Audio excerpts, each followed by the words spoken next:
అందుకే మొన్న ఒళ్ళు మండిన కర్ణాటక రైతులు కన్నడ రైతులు మొసలిని పట్టుకొని దాన్ని బంధించి ఓ ట్రాక్టర్లు వేసుకొని ఆ ట్రాక్టర్ తీసుకొచ్చి సబ్స్టేషన్ తీసుకొచ్చి కరెంటోళ్ళ మీదకి మొసలిని ఇడిచిపెట్టిరు కోపంలో. గా పరిస్థితున్నది కర్ణాటకలో. అదే మాట కన్నడ రైతులందరూ వచ్చి వీళ్ళకు ఓటేసి బుద్ధి తక్కువ పనిచేసినాం, వీళ్ళకు ఓటేసిన పాపానికి ఉన్న కరెంటు పోయింది, అన్యాయం అయిపోయే పరిస్థితి వచ్చింది కర్ణాటక అని చెప్పి వాళ్ళు లొల్లి పెడుతుంటే రేవంత్ రెడ్డి గారు కాంగ్రెస్ పార్టీలో ఒక ఆలోచన చేసిండ్రు. ఇక లాభం లేదని చెప్పి నిన్న కర్ణాటక ఉప ముఖ్యమంత్రి గారినే ఇక్కడికి తీసుకొచ్చిండ్రు మన తాండూరుకు. పాపం ఆయనకేం తెలుసు, ఆయనకు వీళ్ళు చక్కగా బ్రీఫింగ్ ఇయ్యలే, చెప్పక ఆయన పాపం ఏం చేసిండంటే వచ్చి సీదా కర్ణాటక ఉప ముఖ్యమంత్రి గారు పత్రికల సమక్షంలో ప్రజల సమక్షంలో తాండూరులో కుండబద్దలు కొట్టినట్టు ఉన్న ముచ్చట చెప్పిపోయిండు. ఏం చెప్పిపోయిండు? కర్ణాటకలో మేము కష్టపడి 5 గంటల కరెంట్ ఇస్తున్నాం వ్యవసాయానికి అని చెప్పిండు.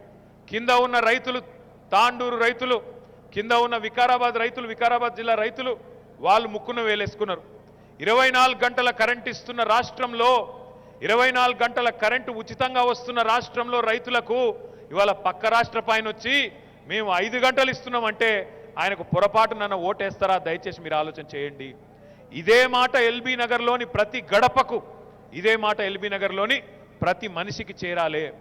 కాంగ్రెస్ అంటే కష్టాలు, కాంగ్రెస్ అంటే అంధకారం, కాంగ్రెస్ అంటే కరెంటు కోతలు, కాంగ్రెస్ అంటే మతకల్లోలాలు, కాంగ్రెస్ అంటే కన్నీళ్లు. ఈ మాట గుర్తు చేయాలి. కాంగ్రెస్ మళ్ళీ వస్తే, కాంగ్రెస్కు ఒక్క ఓటు వేస్తే మళ్ళీ దుర్మార్గాలు చాలవుతాయి, మళ్ళీ దుష్టపాలన దుస్థితులు మళ్ళీ ప్రజలకు వస్తాయనే మాట స్పష్టంగా చెప్పాలి. దాంతోపాటు మీ ఎమ్మెల్యే గారు ఒక మంచి పని చేసినారు. 9.5 ఏళ్లలో ఎల్బీ నగర్ నియోజకవర్గంలో మనం ఏమేం పనులు చేసినామో డిపార్ట్మెంట్ల వారీగా ఎమ్మెల్యే గారు ఒక పాంప్లెట్ తయారు చేసినారు, నాకు కూడా చూపెట్టినారు.